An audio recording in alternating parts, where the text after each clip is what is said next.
Happy Monday, everyone, and welcome to 10 News at 2. I'm Robin Wilhoit coming to you live streaming on WBIR+. We're so glad you're here, and we have a lot to get to today. So let's go ahead and dig in. You know, it's been a few days since Artemis 2 launched into space, headed toward the moon. We have found a story that's actually a little closer to home. We met up with a photographer who is originally from East Tennessee who actually watched the launch up close and personal there in Florida. So he's going to talk about some pictures that he captured of that launch of Artemis 2. Plus, we are talking about a plan that city leaders are discussing that will better connect people to housing and to jobs, the steps they are taking to address public transportation to make it more accessible to people in Knoxville. Elana Mutnick is here. So we're going to be talking about that. But before we get to that, we're turning our attention to meteorologist Todd Howell to talk about, wow, this cold snap. That was like that. Alana and I were just talking. Alana, you said you had a sweatshirt. Yeah, I was going to say, I'm still not equipped to the heat, but it actually was warming up today. But I went outside in a sweater this morning, and I'm in a T-shirt now. It got toasty. So that is what we went from one extreme to the other, right, Todd? Exactly. That is so classic East Tennessee in early spring, in April. You know, the morning, oh my gosh, chilly, and then the sun comes out. Oh, shed the jacket, shed the sweatshirt. It's all of a sudden warming up. Yeah, another cooling trend. And you know what? It looks like the first part of this week will be seasonal. A little bit cooler than average. We could see a little bit of patchy frost in some areas next couple of nights, but most of the region is just going to be nice and cool. Sweatshirt, maybe jacket in the morning. Good. And then in the afternoon, 60s next few days. And that's average. That is average. Mid-60s is where exactly. we are supposed to be. Mid to upper 60s now. Right. And so as we go through April, warming up, the rain. That was a gift from above, literally. It really was. It was a rescue rain, so to speak. Yes. We needed it because we've been very dry. I say a rescue rain, it's been gone a long period of time without rain. And here's the key. We're going to go another stretch, a long period without rain. We may get glorified sprinkles on Saturday. We may go 7 to 10 days again. I know that's not ideal, but for weekend plans, that's kind of ideal. It's all about the weekend, right? I like your thinking, but yeah, it looks like we'll have a warming period coming up, and then we're talking about, mainly dry conditions. Quick side note, I know you're going to talk more about the Artemis 2 launch. Beth Haynes had sent me a picture of the launch director. We went to school together. Oh, my goodness. This is just a total side note. Just throwing out. Connection. Charlene Blackwell was her maiden name. She's now married, living down in Florida with 3 kids, I think. And so we went to junior high and high school together, and I saw that. And I'm like, oh, my gosh, I went to school with her. Gaffney High School, class of 83. She was a smart one. She was studious. Todd and his buddies were not. So I don't believe that's probably what she'd that. say if she's still going to say he was a goofball. But congratulations to her. That's just a quick side note. It's a small world, isn't it? All right. Side Todd, note. thank you very much. I always love having you with us. All right, let's turn to Elana, talking about a plan that city leaders are looking at that really will dig deeper into public transit and providing more opportunities for people in Knoxville and the surrounding area. Tell us about this initial plan, what they're seeking to do. Yeah, so kind of what's happening now is micro transit systems. The Knoxville Area Transit kind of started that. It's kind of like an Uber or a Lyft. It's someplace that could pick you up at your door. But it's based at CAT. Yes, based at CAT. It is a bus system through Knoxville Area Transit, and they launched a pilot program back in August of 2024, and since then they've done about 150 rides. So it wasn't kind of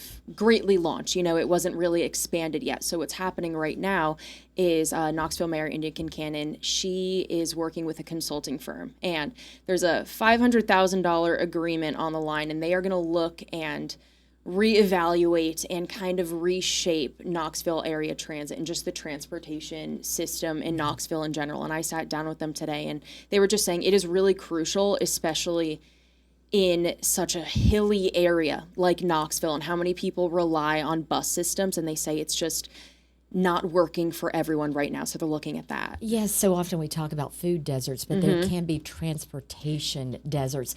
And people need to recognize that in order for many people to get to work, to get their kids to school, they are relying on public transportation, thus the need to address this even further. Kind of exactly what you just mentioned. It is not necessarily those main bus routes. It's someone having to walk 3-4 blocks to the main bus route. So what this is going to do, hopefully, is close the gaps that are there right now. You know, it could pick someone up at their door and take them to the grocery store, take them to their job, or take them to the nearest bus station. So it's closing those gaps that right now they have to walk to, or it's just very far away in the community that they don't have those resources right now. And this, what is the time frame on this? Do we know that at this point? So the study it was just approved by City Council on Tuesday of last week. So it is still really new. And when I sat down with the CAT director, he mentioned they don't have a set timeline. We could see some changes rolling out in 6 months, 9 months, even a year. So it's going to kind of be a slower process. They're really just looking at certain areas, and they're going to accumulate some of this data and look into that. And a big thing is they're not looking at, I guess, outside resources. It's not going to take a ton extra money. They're looking at reallocating the resources that they currently have and using what they have to spread that across to the communities that are in most need right now. So there's no specific timeline. How did city officials, how did CAT recognize this greater need? Did they hear from people in the city saying, this is a gap that needs to be addressed? So a huge leader in this effort is Justice Knox. And Justice Knox has been pushing city leaders for, they mentioned to me today, about like 7 years now. They have been looking into transportation, and there's been tons of studies that they have seen, and there is just so many specific areas in the community and specific individuals that they have spoken to. They mentioned to me there was a woman that had to walk 4 blocks to the nearest bus station and then go somewhere and then come all the way back and then walk 4 blocks home and then walk like 2-3 blocks in another direction to get her kids from school. So there's just a lot of resources that could help mitigate those issues. It's a lot of extra allocated time that she doesn't necessarily have in her day. So Justice Knox has been conducting studies for about 7 years now, and they are a huge pushing factor in targeting these and looking into more of these transportation needs in the city. Well, we are going to be looking for your story today on 10 News at 5 and 6. Elana, as always, thanks for taking time. I know you've got to get back and get working on this story. Todd, as always, thank you. And when we come back, some exciting news here at WBIR. You are going to be seeing more stories from Middle Tennessee. We now have a reporter based in Nashville, Sam Perez. We will be hearing from her shortly in the story she will be bringing back to us here in East Tennessee right after this.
Well, if you have tuned in to WBIR or logged on to WBIR.com of late, you've likely noticed we are bringing you more coverage from Middle Tennessee. We now have a designated reporter based in Nashville to bring you the stories that are happening there and beyond, to really show you how it impacts all of us, even here in East Tennessee.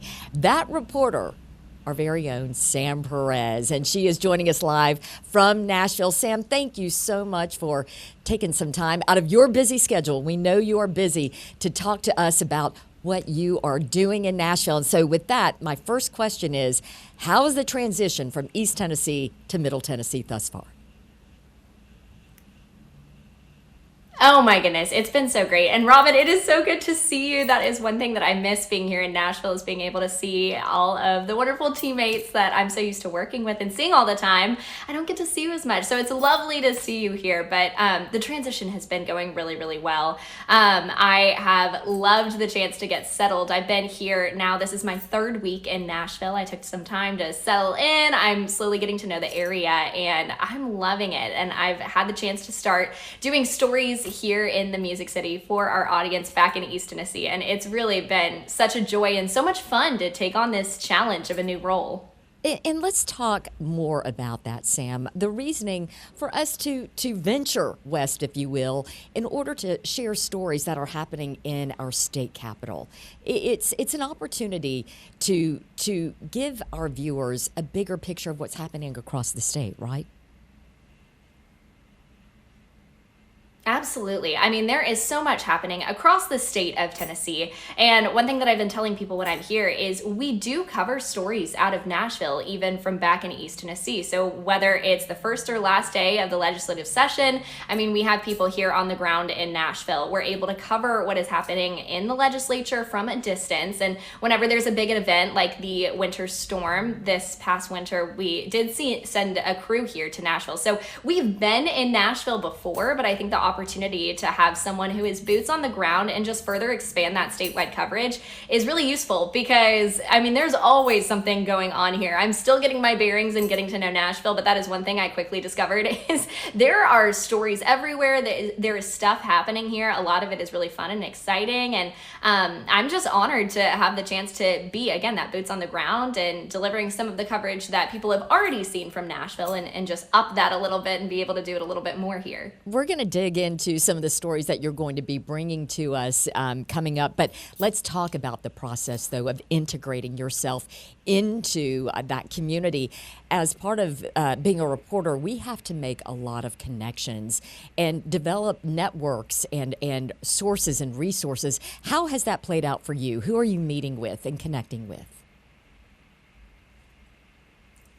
Yeah, I mean, I think one of the great things about this job, one thing that I love, is how it is so relationship oriented and so people focused. I mean, that is what we do as reporters, as anchors. We live in a community. We get to know the people that live there. We find out what they're passionate about. We are actually a member of the community that we live on and get the chance to tell stories in. So that's a crucial part of this, is knowing people, knowing what's going on.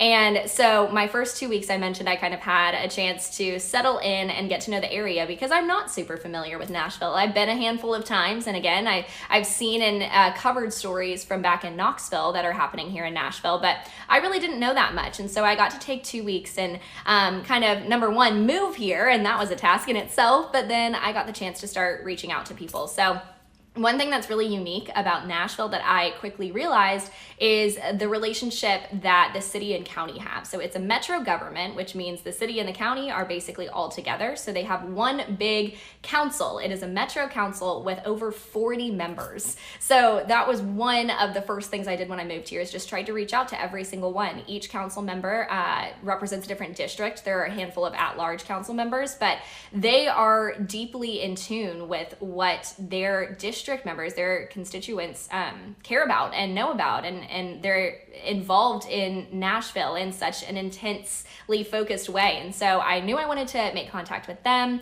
I also reached out to the mayor's communication teams, and I had the chance to meet the mayor actually last week. So I made sure to do that, and then also just connect with other departments and agencies here, whether it was the Nashville Department of Transportation or just local residents kind of walking down the streets. That is something that I've tried to do, is just be out in the community, get to know my new home, and get to know the people that live here. So what is the reaction from people when you introduce yourself as Sam Perez, a reporter from WBIR based in Knoxville? Because this is a first for us, for this station, to have a designated reporter in Nashville covering the stories there and certainly showing how they impact and apply to East Tennessee. What has the reaction been? Yeah, let me tell you, I think it's a first for everyone, because when I tell people what I'm doing, what I'm here to do, everyone initially is just very surprised. They're like, "Man, really? Like you're by yourself? You're doing this alone?" And I'm like, "Yeah, I mean, that's kind of how it works. Even in Knoxville, I mean, we're a lot of times kind of doing it all ourselves, which I think a lot of people don't realize. But after people get over that surprise, I think their reaction is like, "Man, that is cool." And that is something that I appreciate about our station so much, is that we are always looking for ways to grow and evolve and do something that maybe doesn't fit the traditional mold. And so this position is an extension of that. So I think the reaction has been really positive.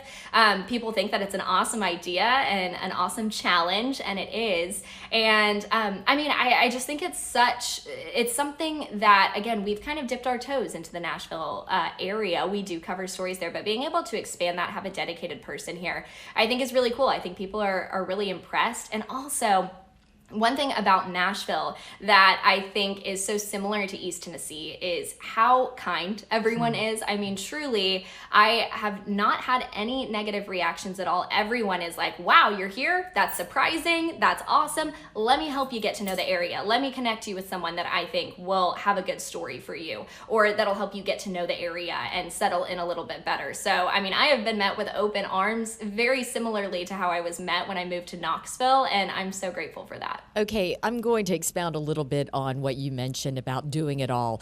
Essentially, you do it all. You are the one who comes up with the story idea. You reach out to the people. You interview the people. You write the story. You shoot the video. You put the words in the video together to complete the story. Then you're going on social media.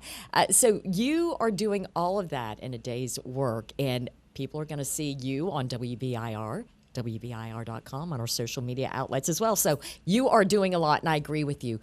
Knoxville and East Tennessee and Middle Tennessee, very similar, very kind. Probably one of the biggest difference, the traffic in Nashville. However, Knoxville's traffic is pretty bad on any given day. Oh my goodness, I'll tell you what, it was funny because when I was back in Knoxville for the past year, I, in the morning show, was doing traffic anchoring and reporting. And so I was getting to know what the traffic looked like here or there in Knoxville. And that was something that we hear a lot, is like, "Man, the traffic has just gotten so bad." And it has. Let me tell you, East Tennesseans, be grateful, because here in Nashville, oh my goodness, that was when I moved here. One big tip that people gave me is like, be careful what time you are trying to head places, because it changes. If you're trying to fight that 6 o'clock traffic or heading out somewhere early in the morning, it'll take you double the time you expect. And that is true. Absolutely. All right, let's dig into some of the stories that you will be working on this week that we will see on WBIR. Yeah, so I mentioned that I got the chance to meet the mayor last week, and there was a press conference with media where he met with the police chief here in Davidson County and talked about crime statistics. So that is something that I heard even moving here, is people being like, "Man, you're going from Knoxville to Nashville, like it might not be that safe. Are you ready for that?" And so they just released an annual report that digs into crime statistics, and it actually shows that in every category, crime decreased except for instances of domestic violence. But what's really interesting is, again, you have that sentiment of Nashville's a bigger city. So I do think there is the perception that it is a little bit more dangerous here. And so what I'm working on now is a story to dive into the sentiment that Nashvillians feel like, hey, is it safe? Do I feel safe? and then comparing that with the numbers. What are the statistics seeing? What is the work showing in terms of safety numbers? So that's one story that I'm working on right now. And I'm also working on a story about the East Bank development. So the East Bank is an area right across the river from Broadway, and it has been a metal scrapyard. And it's been that way for years, and I've heard from residents who have talked about a decades-long push to change that scrapyard into something more useful for the area. And it is years in the making, but it is currently in process of being developed. It's going to become a neighborhood. It's known as the East Bank Project or the East Bank Development. And it's going to take decades to turn into what is ultimately the vision for that area. But being new to Nashville, it sparked my interest immediately. And you can't help but see all the construction happening. And so I was able to meet with a Metro Council member to talk a little bit about that project. And now I'm in the process of trying to find residents to say, okay, I talked to this council member who's been intensely involved in this process, and he's trying to bring this to the area, but I want to hear what locals think. Do they think this is good? Is it going to make that area busier? I mean, there are so many people moving to Nashville, and so the hope is that this is going to provide more places for people to live as the city continues to grow and develop. But I'm curious to see what residents have to say about the project, and I'm really interested to get to hear from them. Well, Sam, we know you have a lot of work to get to. We appreciate you taking time to talk with us, and we know we'll be seeing you here more on 10 News at 2. Thank you, congrats, and thanks for doing all this hard work in Middle Tennessee and sharing these stories with us back here in East Tennessee. Oh my goodness, it has been such a joy and a privilege, and I'm excited to keep up the work. So Robin, thank you so much. It's so good to see you. It's great seeing you. Can't wait to see you in person. Sam, thank you, and stay with us. We'll be right back.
We are following the crew of Artemis 2. Of course, last week they launched into space, headed for the moon, and at last report, they are on the backside of the moon. And my wonderful producers were saying, actually, looks like they've probably hit a record when it comes to being farthest away. And we shake our heads. Libby Cunningham here. But Libby Cunningham here to talk about a story that's a little closer to home, but connected to Artemis 2. Someone who actually saw it up close and personal. An East Tennessee man, so he is from East Tennessee. He actually used to live right near Channel 10. He lives in Nashville now, but has his roots here. He photographed the launch, and this is what's really cool about it. So he went before the launch a couple of days. You set up your cameras about 2,200 feet away from where the rocket takes off, and then you operate them through this like remote control that is based off of sound. So he was about 3 miles away when it happened, but his cameras were there up close and personal, and the photographs are incredible. What did he say that experience was like, even 3 miles away as he was watching it with his own eyes? He said it was like being at a UT game when they're like beating Alabama. Like it was electric. That's a is great the way analogy. that he put it. Yeah. And he remembers watching when people were walking. Neil Armstrong walked on the moon when he was in high school. He remembers watching that, and it felt like such a full circle moment. He watched it with a family member who owned a store here in like the Happy Hollow era. God, Happy Holler area. I've been talking about It's hard to say. And he said that it just brought him back to that moment watching someone walk on the moon here at a store in Knoxville when he was growing up. You know, clearly as a photographer, you're fueled by those images. And I mean, how much bigger or better does it get than a rocket going up into space? He had to just think this was, clearly a once in a lifetime opportunity. It really was for him. And he said something interesting, too, is that it was deafeningly loud when the sound got to them 3 miles away. But that sound wasn't immediate because of how fast the rocket was going. That says it all right there. And but as you mentioned, his equipment was much closer. Did it sustain any damage, or did it come out okay? I mean, he's still using it. So I think that he said he had maybe 3 cameras with him. He has 4 cameras total. And he took something like the one camera had 900 images, another card had 300, and he had another card with even more.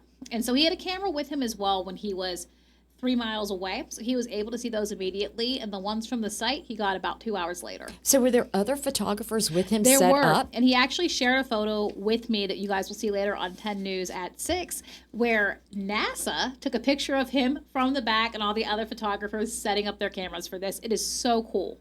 Cannot wait to see your story. Libby Thank Cunningham, thank you very much. Thank you. That's just one story you will see later today on 10 News. But that is our time right now. Thank you for watching 10 News at 2. Join us again tomorrow streaming on WBIR+. And we'll see you later today on 10 About 10 at 4 o'clock.